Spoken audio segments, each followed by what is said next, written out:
Hello everyone, my name is Holden Hardman. Thank you so much for joining us again for another video. Today we have a video that's a little bit different. My buddy Jeremy, a known atheist, is gonna show me, a Christian, the movie Heretic for the first time. We did have a few of you guys suggest that we watch this one. I was a little hesitant to do it because of some of the religious stuff, and horror movies don't always perform all that well on the channel. But Jeremy came up with this and he was like, I saw this movie, I immediately thought of Holden. He hit me up and he was like, dude, I would really like to just do this movie with you. So that's what we're gonna do. I was going to put this on the other channel, the Pop Culture Christian channel that I do, where we kind of look at pop culture from a Christian perspective to kind of keep a degree of separation. But we're gonna go into this as a movie reaction. The movie itself is gonna present some religious or anti-religious themes, I'm guessing, that I'm gonna touch on because the movie is presenting it. So to try to avoid any sense of like proselytizing on my end, that's kind of the angle I'm going to. But if you would like to see more like explicitly Christian takes from me, that channel is definitely where you'll find that kind of stuff. Jeremy, you're bringing this to me. Give me some of the thought process behind that. Yeah, it's not every time that I get out of a movie that I wonder what Holden would think about it, but I think just because I'm a horror fan and knowing Holden personally, was really interested in his thoughts on this one in particular. I think it's a really good movie and I like the way that it explores a lot of the themes, and ultimately I just kind of wanted to get Holden's take on it. So I'm excited to check it out. This is something that's been a while in the making, so yeah, let's check it out. I do know a little bit about it. I know that they're Mormon missionaries, so they're not like Orthodox Catholic Protestant Christians, so there will be a degree of separation. I'm not a Mormon, but I'm guessing that the main antagonist is going to pose some generally anti-religious arguments against them, and that's going to play into whatever the horror is going to be. I think it's like a cat and mouse like trap type of thing from what I've heard. I don't know exactly. So I'm going to review it both as a Christian critiquing maybe some of the arguments or conceding to some of them, and also in its own right, just as a horror movie, do I like the characters, kind of the way that we normally do. But just want to give full disclosure that this is a little bit different. It's an atheist showing a Christian the movie Heretic. So I'm super excited to get into it. I also, for this one, brought a notepad just to take a couple notes, because in the past, I have had situations similar to this where I will think that I touched on all the main arguments and I inevitably have someone in the comments like, it's convenient Holden didn't mention this. So I'm gonna try and do my best to focus on like the big things so that there's no ill will on my part. Like, I don't know what to say about that one, so I just won't talk about it. But we'll have fun. We're gonna have a good time. Jeremy and I are very close friends and good friends in real life. So this is like the best of both worlds of movie and religion stuff. So hopefully you'll enjoy that. For now, let's go ahead and get into it.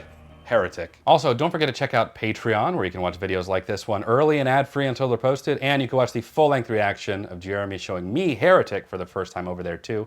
You'll just need your own copy to sync up with us. We're watching this on HBO Max. And also, don't forget to check out Jeremy's channel. He's a wonderful YouTuber himself. He does some great video essays. He's actually been doing some videos on our channel, some movie reviews. So a lot of you guys who haven't been here long enough are like, who the heck is this guy? Yeah. We've done many videos in the past before, but he moved away 1,000 miles away, so we don't get to do that quite as much anymore. But today we're making it happen.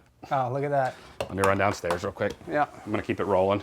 So my private hope, just between us, is that watching this film will cause Holden some sort of existential crisis, and that he will inevitably end up losing all faith in religion, and just becoming a sad husk of a man like me. What are you talking about, Jeremy? Yeah, just a little secret between me and the folks at home. I said, I hope this causes Holden an existential crisis, and that he loses all faith and becomes an empty husk of a man like me. That's the goal.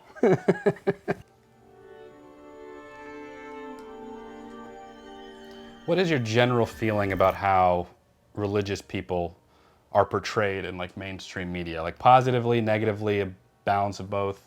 That's an interesting thing. I feel like oftentimes religion itself is portrayed as a virtue, but oftentimes Christians can get a kind of bad rap, I think. Like the execution of said religion to control or to atrocities in history is kind of highlighted versus like the fact that they're the highest charity, non-governmental entity in the world. What else do we believe just because of marketing? No, magnums are huge. My sister said her ex-husband had a scary pig. Elephant trunk. Yep, that's what she normal would Mormon call conversation. You hear this lady yell through the wall, "We can hear you!" And the look of embarrassment was so painful. Good under her breath. You can literally see her soul being sucked out of her body. I'm effing a stranger on camera for money. God's real. We have souls. It's divine confirmation. I know it's not a competition, but I haven't baptized a single investigator on my mission yet. How has God shown you that the church is true? I haven't really thought about it. But you know it's true. I think we have the bald guy we met at Costco. Okay. It's a cool shot. Yeah, it is. Hi, good afternoon, ma'am. My name is Sister Barnes, and this is my companion, We're Sister good. Paxton. Are you interested in learning? Hi, good afternoon. Hi, are you My interested? name is Sister Barnes, and Oh my gosh, I already love these girls. TikTokers in the wild. And the rainbow crosswalk. Do you wear magic underwear? What?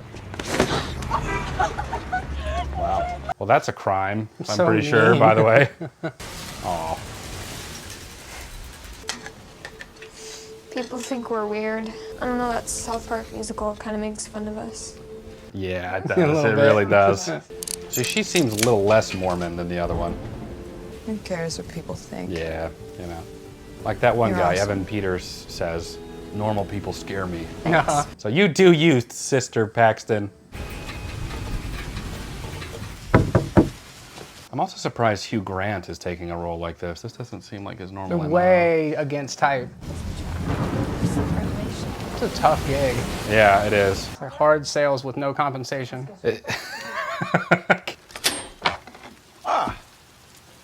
Good afternoon. Didn't he play an Oompa Loompa recently? Yeah. Really well, too. are you Mr. Reed? I am. Hello to you. Hello. Wait, you are Paxton, you are Barnes. You mentioned you might be interested in learning more about the Church of Jesus So he Christ of solicited Latter-day them Saints? to come. We would like to give you this booklet. You can never have too many. It tells you all the ways Heavenly Father can reveal his gospel. God chooses prophets such as Adam, Noah, Abraham, and Moses. Teach the gospel to the world, and because of apostasy, like to people come lose knowledge inside? of the gospel. I think this is what a lot of people have a problem with. You're not actually trying to engage in like a conversation. You're trying to get your spiel out and, you know. We can't come inside unless another woman is present, but Well, my wife is home. Does that come? yeah, Do you like pie? yeah. My wife has pie in the oven. But she's just like eager to share this thing that Yeah. she loves, you know? Yeah. Oh, one thing, the walls and ceilings have metal in them. I hope that's okay. You don't mind? Good. The walls and ceilings have metal in Oh, them? by the way.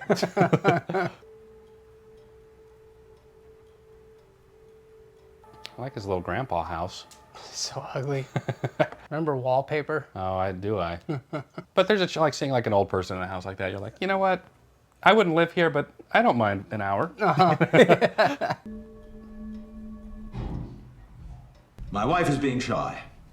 Couple of codes. Help yourself. I think. Well, sometimes it feels like maybe religion isn't at the center of culture anymore. Well, it's fading, isn't it? Yeah, over time. In the West. In the East, it's a little different. It's actually growing quite substantially in China, Africa still. And you're both raised in a church, yeah? Born and raised. My mother was a convert. It's so important to find your faith in a doctrine you actually believe. What is the one true religion? Joseph investigated many different denominations, Presbyterian, Methodist, Catholicism. Joseph founded our church. Some golden plates near his home. His mysterious translation of those plates, this. I can't help but think of that South Park episode. Dum dum dum. Smart. It is blueberry pie. My favorite. When I die, I want to come back as a butterfly just to follow around the people I love. I'll land right on their hand. Oh. Apologies, that is a foible of the house. Time for pie. Pie! Soda, sure, it may be healthier to avoid caffeinated drinks, but we're just not thirsty. How do you feel about the concept of a man having multiple wives? Yeah, Joseph Smith.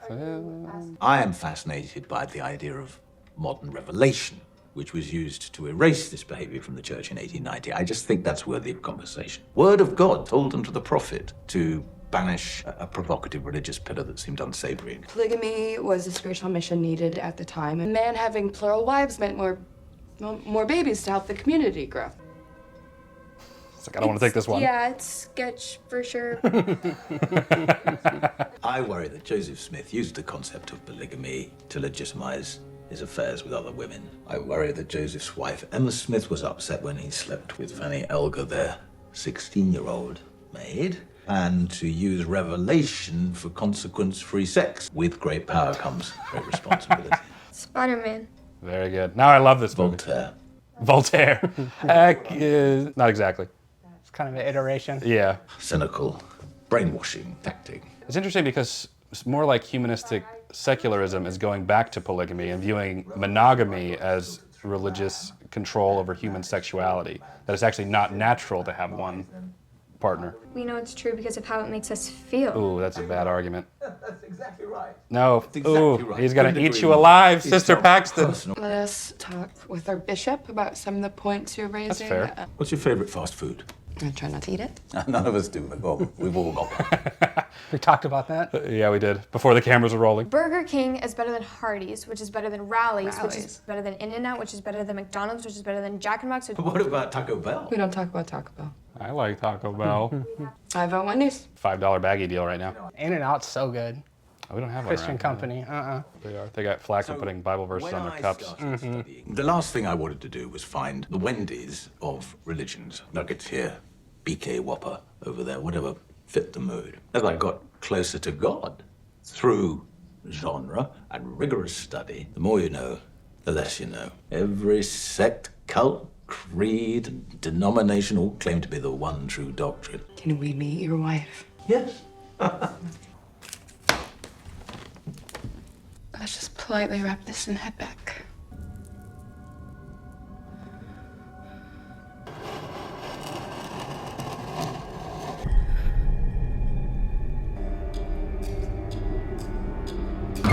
And she is finally ready. Come on through. She's eager to meet you. I wonder what the protocol is for like two girl missionaries. I know like you have to have a woman present, but like this just seems kind of dangerous. Yeah, it does. One moment, Mr. Reed. We're just getting a call from the Relief Society president. We'll be right there. Oh, you need a minute? Should we leave? No. Yeah, let's just go. They already waited too long. I'd have been Yeah. out of there so much earlier. Too many flags, girls. They're locked outside. So what? You guys have codes. I don't know, do we? Walk back without coats and bikes. What is that? 2 miles? It's 4. I'm fine. I know I can't.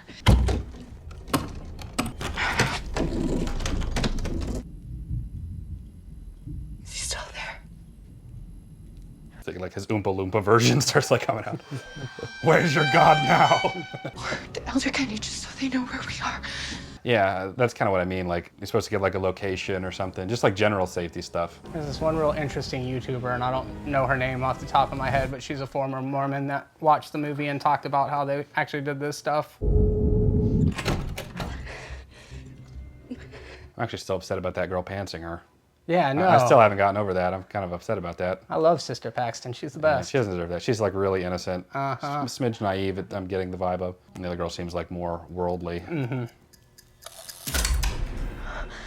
actually wondering about the sincerity of her Mormonism. I wonder if this is just sort of going through the motions type of thing.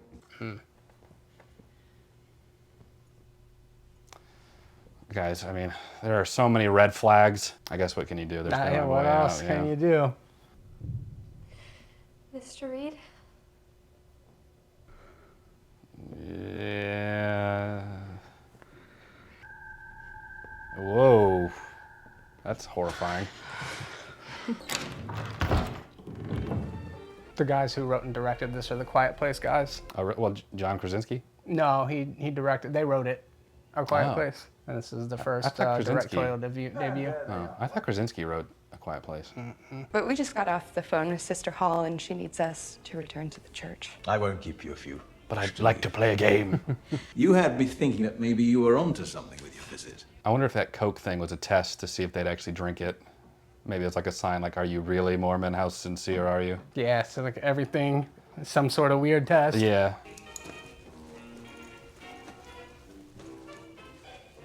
Oh, it's a good tension building move, you know? Mm-hmm.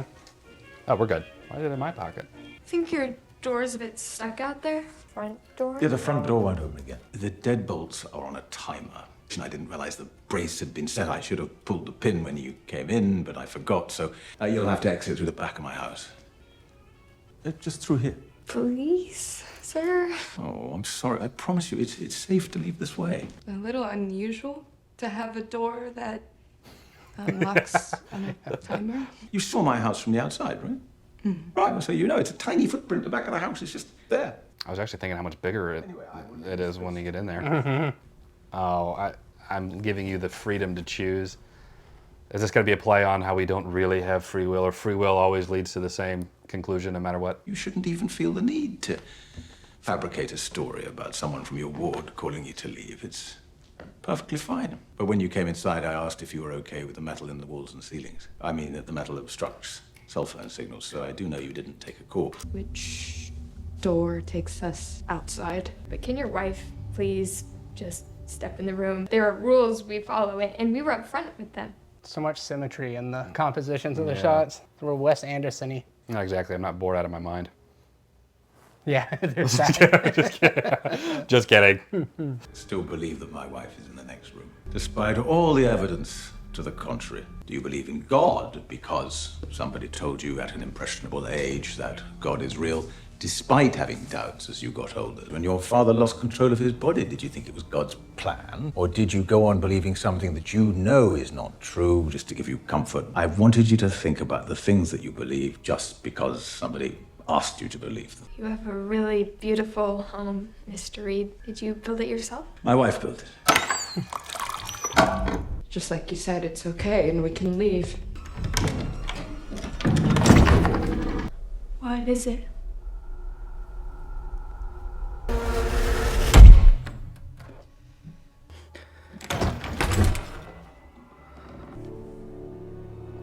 Joseph Smith. I don't know why I got a kick out of this casting. Who's that? You mean Hugh Grant or this guy. Who is this? You can't tell yet? You'll know in a second. Is that Topher Grace? A foreman. He did pray for God to kill Spider-Man. I want you to kill Peter Parker. The back of my house overhangs a hill, so you would know that you have to go in order to go ut. This state president, he knows where we are in the ward. Missionaries know. And On our way here, we passed a police officer. Whoa, the police. You're not a very good liar, Sister Paxton. Maybe you should leave it to the other girl. You asked me earlier if you should have a preference between the doors. It's a simple choice, but it should not be made simply. I love Monopoly. This guy. You know, we collect Monopolies. Have you seen our Monopoly collection? I gotta show you, it's in the closet. They say over 1 billion people have played Monopoly, that only a fraction of that billion have actually finished it. Seriously. This next part is very important. Have you ever played the landlord's game? It is very nearly identical to Monopoly. Yeah, I think the Parker brother actually forged their game based on that, which I think is gonna be his point. Changed the name to Monopoly and sold the concept as his own to Parker Brothers in 1935, while poor old Elizabeth Magee died without ever being credited for I the... learned about this on the Games That Built America on History Channel. Oh, is that right? Yeah. Plus, I love Monopoly. I need you to have a very basic understanding of iterating, because I'm going to make a very disturbing claim tonight. It will make your stomachs sink a little and your hearts beat Ooh, I'm fast. looking forward to it. Have you heard this song before? I disagree. There are 3 major monotheistic religions: Judaism, Christianity, and Islam. The big 3. The original edition, Christianity, the most popular edition, and Islam. The newer, second most popular edition, Mormonism, i.e. the zany The Bob regional Ross state. edition of Monopoly. I think we have that. Actually, I think we do. These are all iterations of the same source material. I actually disagree pretty strongly with that, but we'll get into that at the end. And tell me that you've never heard The Air That I Breathe by the Hollies, when I know that you have heard Creep by Radiohead. We're Mormon. We don't listen to Radiohead either. But I'm a creep. I'm a weirdo. I know these are things you're thinking right now, but they're also lyrics you recognize, yes? Iterations, over time, diluting the message, obscuring the original. I've heard the argument like a telephone, over time, translation upon translation. It has the fewest members because it doesn't advertise. Doesn't have people like you selling people a better life, a better board game, a better song. Missionaries are really just salespeople for an organization. Yeah, we talked about that a little bit. Is that I have an idea which I would like to sell to you. Let's head over to the Our Atheism subreddit, Yeah, seriously. where everyone is calm, collected, and respectful. Got PowerPoint ready to go. Hey man, he was prepared. The holy texts which we revere are just mythological iterations of stories which ancient people have been telling each other for centuries. How would he argue the historical evidence against it though? Like the historical Jesus?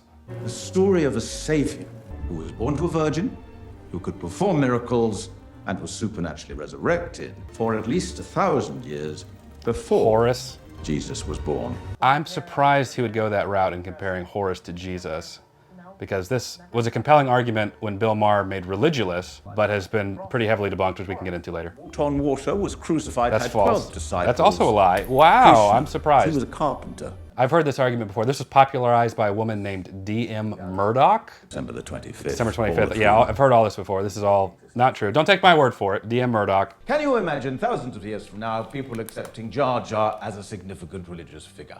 Jar Jar, excuse me. They got about Matt Lane level of media literacy. I'm really surprised that he brought up the Horus argument and the other mythological creatures influencing Jesus, because Jesus was a historical figure. I mean, outside of the Bible. But so is John Smith. He is, well, Joseph Smith? Oh, yeah, but that's whatever. why I would never argue that Joseph Smith didn't exist, or that Joseph Smith is a character based upon mythological figures. Right. Not only that, but you could look up the story of Horus. Horus wasn't born of a virgin. Isis brought back Osiris and had sex with his corpse to conceive Horus. These are just like checkable things. Never had 12 disciples. I don't know where that came from. Not born on December 25th. That's also not true. You can look this up. Just look up Horus and like his history. Like these popularized misconceptions, that being, I guess, a big one for atheists, but also like the Da Vinci Code movie and book also perpetuated that the Council of Nicaea formed the Bible. I've heard that, like when they were putting the Bible together, the Council of Nicaea, I'm surprised how many people still think that. The Council of Nicaea had nothing to do with the formation of the Bible at all, zero. If there's no God, that's terrifying too. It is the church and kingdom of God, or it is nothing. You agree with that? So either it is all true, or none of it's true. Then I want you to choose which door to go through based on your faith, between belief and disbelief. Your religious text is mere ornament, as hollow and as capitalistic as these ridiculous games. Second time it's shown Chekhov's letter opener. Kind of got a little halo around his head. Are those little magnifying glass? I've never seen a letter opener look like that. Me neither. You've introduced a lot of interesting points. Good stuff. You've convinced us, and we'd like to leave through the disbelief door and go home now. I think we should listen to our super neat and thoughtful host. I think he wants to learn something about us based on which door we open. Your garage sale board game metaphor is kind of offensive. You asked why Judaism only makes up 0.2% of the world's population, but didn't even pause for the Holocaust. You make no acknowledgement of the religious persecution Jewish people have faced. You just use it as a setup to a punchline about missionaries. And then you point out all the similarities these mythological gods have with Jesus, but breeze over the many glaring differences. I would argue there aren't even that many similarities. I think there's an entire spectrum that your game is neglecting. Let's be honest and sincere and let God decide what happens next for us. Let's go. Thank you for all your mentorship, and thank you for letting us leave. Are you coming too? I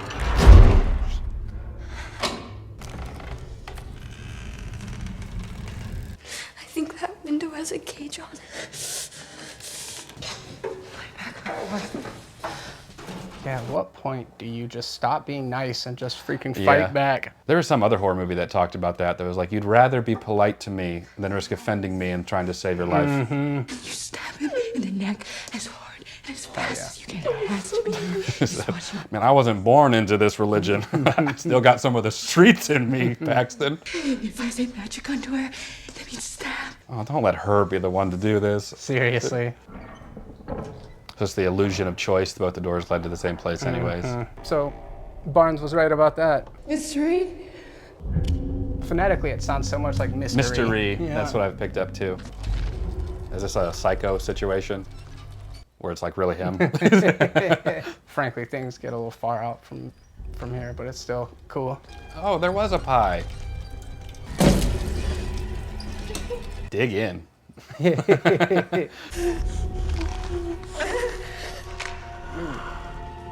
Probably feels good. Yeah, don't mind my scoliosis. I hear you. I got to do this in the morning too.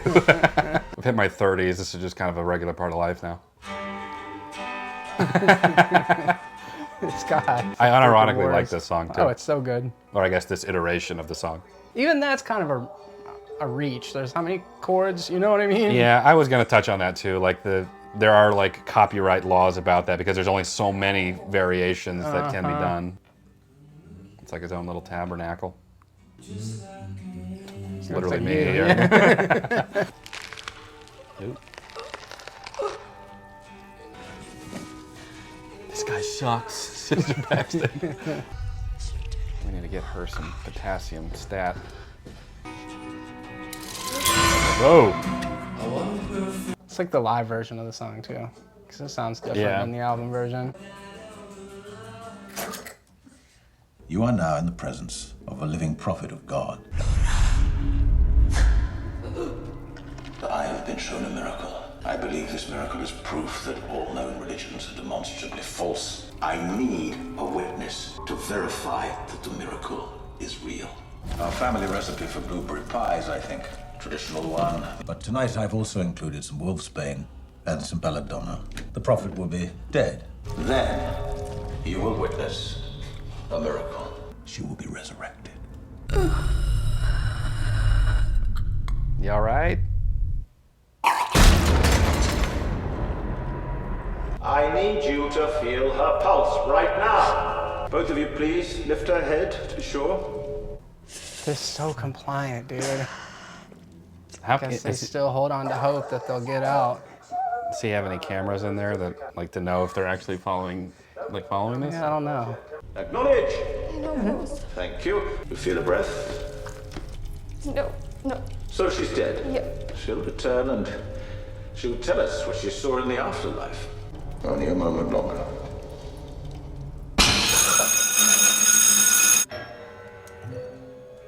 You notice that he carved that piece and put it at the front door. It's almost like Oh, he did he? predicted that he would show up. I didn't see where he put him. I didn't know if that was the back or if that was supposed to be him at the door.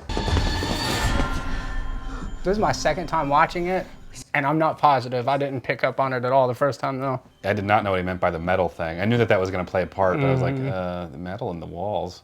It's like, is it raining? Like, we're going to get electrocuted? Or... Okay.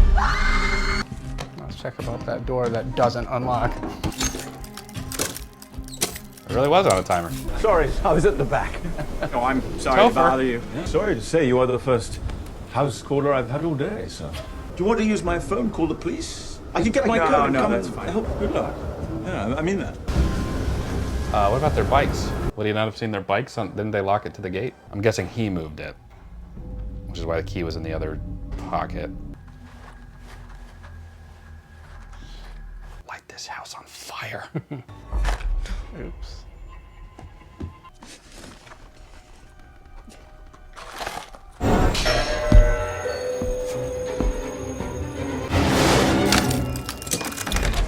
Yeah. Mormons aren't known exactly for being confrontational, so we'll see how this goes.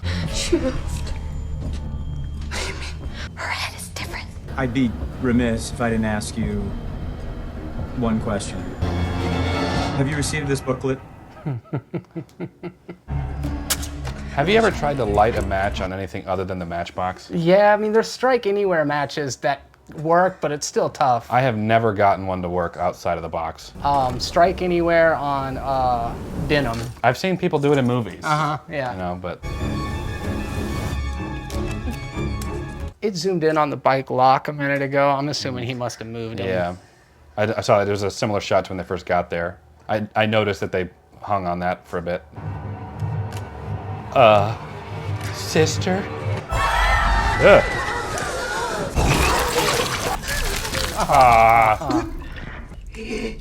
It's not real. We are very grateful for your passage to the other side. There actually is some pretty interesting NDE studies that Harvard did not too long ago. You must be exhausted.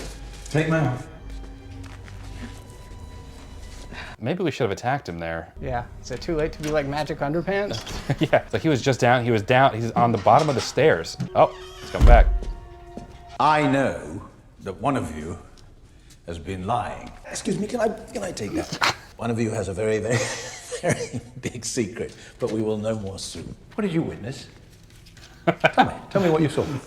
I hear you, man. How did she? Because if I'm wrong, I need to hear it. That's why you're It's a here. contrived experiment. I heard her describe what she experienced on the other side. Great. I can show you God. It can be painless. It can be temporary. Like the prophet, you can be brought back. I can give you a comfort no religion in the world is capable of giving you. I've been asking myself all night, how is he gonna make killing us our idea? You didn't show us a miracle. That was not a miracle. What did I show you? It was a magic trick. Because I was clinically dead while doctors operated on my kidneys. A blinding white light, clouds but not heaven, a sense of wanting to return, a feeling that my state of reality wasn't real. Did you know that when you remember something, you're really only remembering the last time you remembered that experience? So you're remembering a false correlation with the experience you've just witnessed. I promise you, we're not talking about a magic trick. We're talking about magic underwear.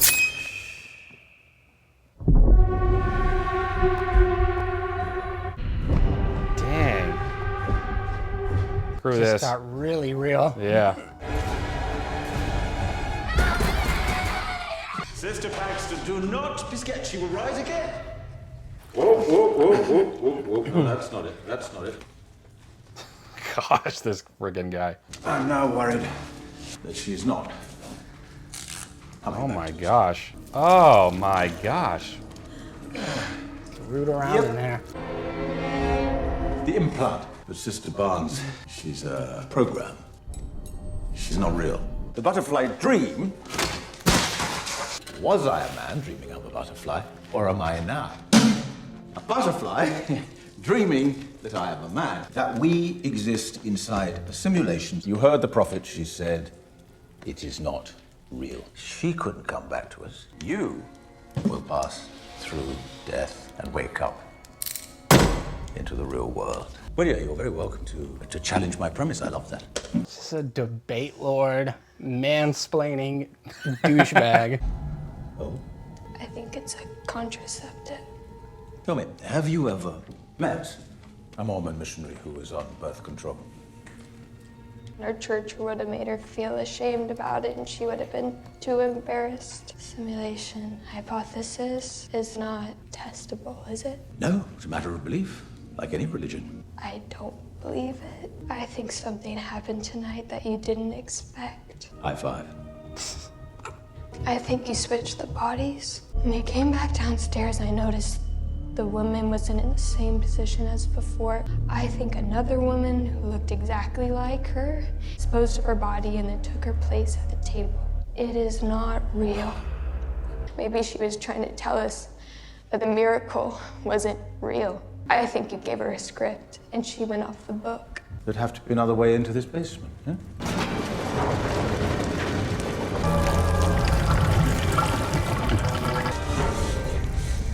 Clever girl. Pretty loud entrance, though. Yeah, and weird that the mud and soot covered it so fast, but Yeah. hey, who knows? And wasn't that table over top of it? Maybe it could have opened between the four legs. And because the only way out was through Robert Frost? Swamp Thing. Don't go into that cellar unless you are prepared to discover the one true religion.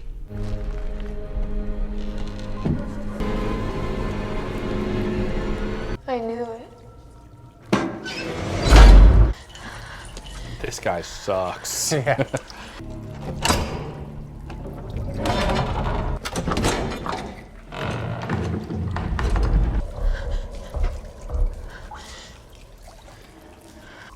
So wild, you like predicted their behavior. I guess. I mean, that's kind of how it looks. I mean, at any point, she could have just been like, here's the key back, you know? But that wouldn't make for as good a movie. No. Freedom. What the? Oh my gosh. This is definitely not what I was expecting. Sorry about the cold. You figured it out yet? What is the one true religion? We thought you were talking to your wife, but you were doing something else. Went outside to unlock our bikes and hide them. I noticed your hair was wet when you came back with the drinks. You returned the bike key to the wrong coat pocket. You gave the bike lock to one of your prophets. instructed them to lock the final cellar door with it. It is exactly where you want me to be standing. I'm here because you made me choose to be. The one true religion is control. That is exactly right. It's just a system of control. It's easier to control someone who has lost everything. And I've been able to predict every decision you'd make tonight because of that. Were you able to predict this? They even dictate the garments you wear under your clothes. Your magic underwear. Leave it in at that point. Yeah. Oh, I love that. That's great. Speaking of Hereditary, that's what that reminded me of. For sure. Those real wood floors. We're just scuffing them up. A lot of that symmetry is pretty Ari Aster as well. Yeah. I still have to watch Midsummer. Oh, it's good. I don't know. Hereditary really kind of messed me up for a bit, to be honest with you.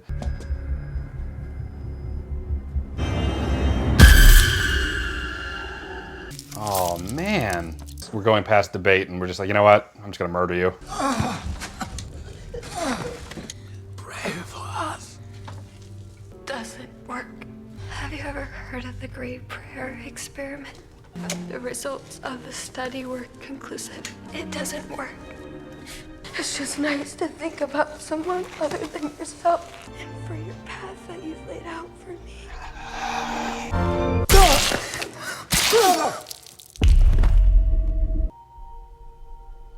Dang. Here's your resurrection.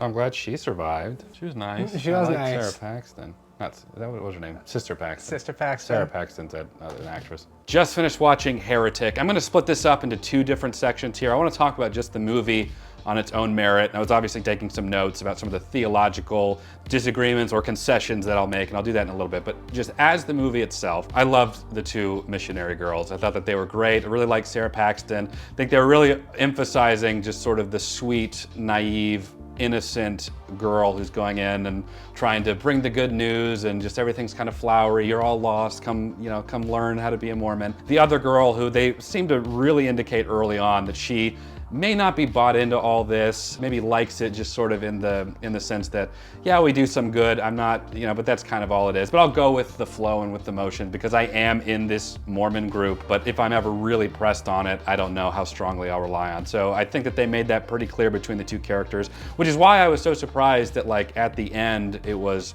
Sister Paxton who was like, are you aware of this study? And who was actually like going into some deeper points about like, why did I let you in here? Because religion is all about control, and that's what you clearly wanted me to know. So I was glad to kind of see that she wasn't one-dimensional in that regard. Hugh Grant obviously has been on Our Atheism quite a lot. He definitely had a bone to pick, talking about going through all these, his life and through all these different religious perspectives and finding out what is the one true religion. And these are all like, I'm not trying to rain on his parade, but a lot of these arguments aren't really unique. I like them, the way that they were presented in kind of an original fashion, using the monopoly as a way to show differences or variations or iterations, as he phrases it, in a way that's like visual, but the actual argument itself is not new. He was very intimidating, very scary. I would hate to have, run into him. And he came like he was prepared. And I'm glad that they at least had that one line of dialogue where he was like, where they came up there and like, you were inquiring about this? Because I think had they shown up on their own accord and he was like as prepared with his little slideshow and like the prophet thing set up already, I would have been like, I don't know about that. But Jeremy, you showed me this movie. This is the second time you've seen it.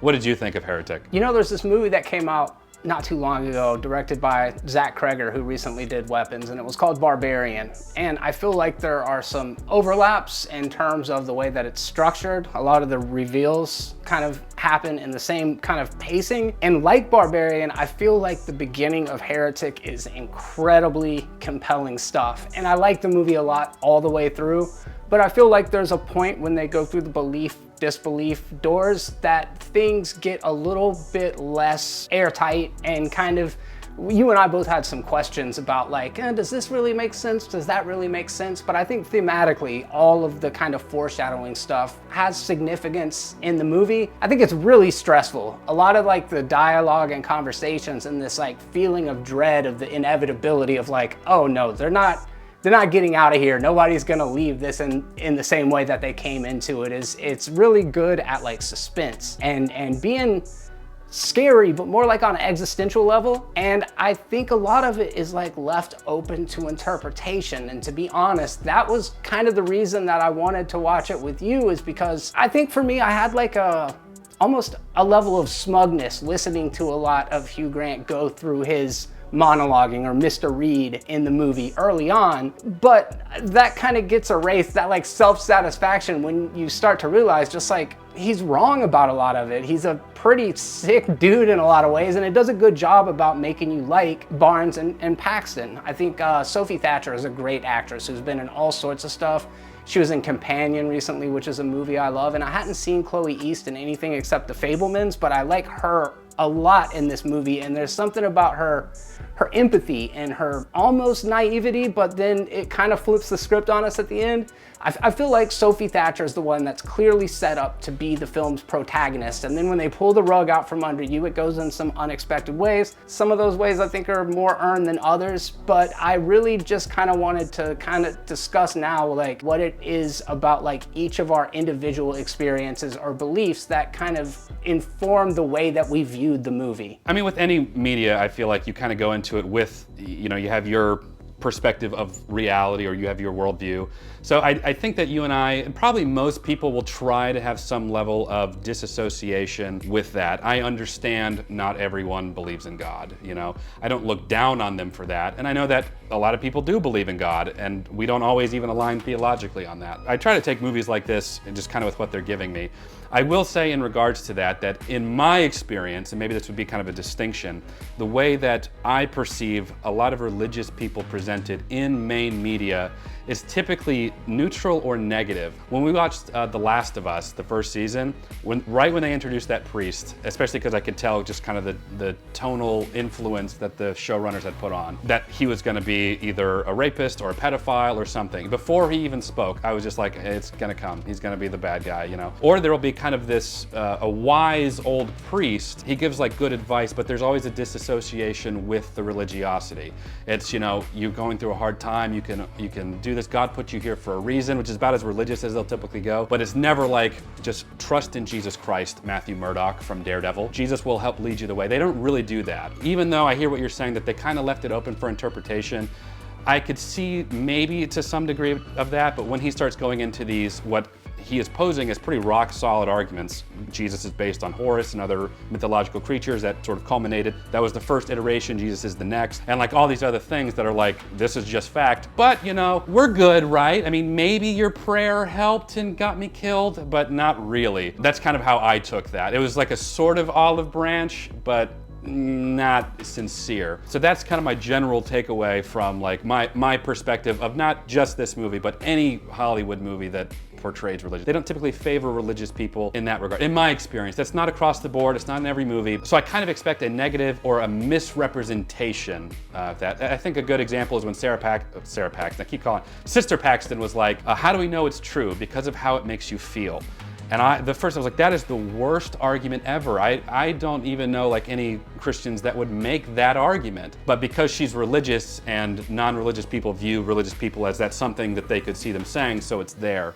I guess I'm trying to give her like a benefit of the doubt because she's the naive Mormon. But like I saw that and I was like, I would not argue that. Even like year one Christian Holden, I wouldn't have argued that. To that, I totally understand where you're coming from. And when we were watching the movie, I was legitimately curious about the way that you were going to respond to some of the stuff. When I looked at Hugh Grant's character, I didn't necessarily see him as the mouthpiece for the film, as in, I didn't see him as the voice of the filmmakers. Instead, what I came away with, and maybe it's patronizing, maybe it's because I come from a more agnostic place. I use atheist as just kind of a catch-all, and kind of in the way that Hugh Grant actually talks about in the movie, where like, I don't subscribe to organized religion, but that doesn't mean that I know what the truth is. Like, that would be insane to believe that I know what the one true religion is. And I felt like that was kind of the folly of this character, is that he claimed to know the truth when maybe the truth is unknowable, and maybe it's patronizing for me to say that like it kind of is just a vibe. And that's why there's a lot of futility in him kind of wanting to convert or debate them out of their faith or their beliefs. And you mentioned an olive branch, and maybe that's what it is. Maybe this is a way that people that don't ascribe to religion can be like, see, everybody's good. This isn't exclusionary. This can apply to anyone, even Mormons, who are like the easiest religion to dunk on.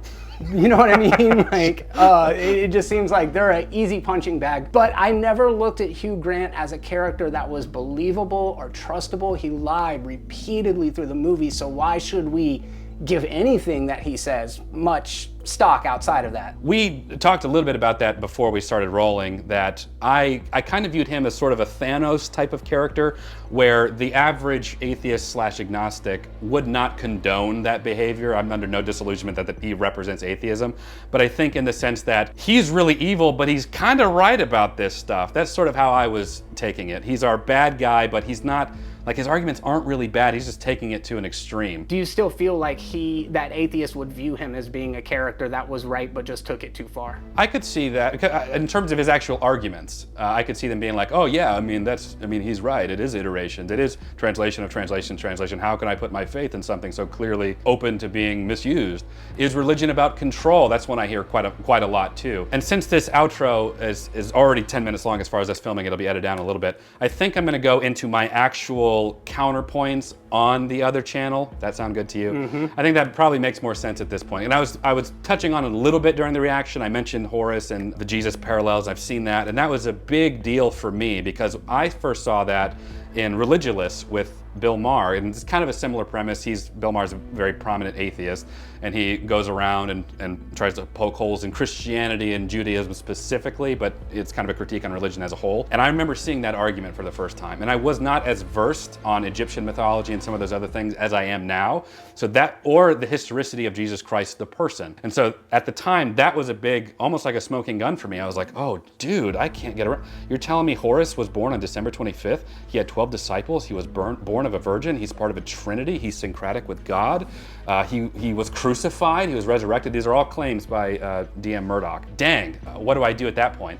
And then you go into learning about where those claims came from. The first one was like in the 1800s by another guy, never really took off, but DM Murdoch is the big one. And she wrote 3 books that basically had these comparisons between Horus and Jesus. I hate to say, like, I usually come in like good faith that we're just kind of on a misunderstanding, or she looked at that wrong, but this isn't even Christian scholarship. This is mainstream scholarship that disagrees with this. But to see so many of them that are just outright lies, him being born of a virgin, he never had 12 disciples. I don't know where she came up with. Never had 3 kings go to his birth, was never crucified, was never resurrected. The only thing about the resurrection that if you squint and look sideways is that Horus was killed and he never came back to life, for one. So as far as resurrection, it's not true. But he sort of is resurrected in the underworld, so I guess you could maybe twist, but then you have the burden of proving that Christianity, or that Jesus took that part of it. So there's a lot of problems with that one specifically, which is why I was so surprised that he made that like a main point, because it's one of the most easily refutable, historically speaking. Again, not like, don't look at, like, get rid of the Gospels, get rid of the Bible, just from a historical perspective of Jesus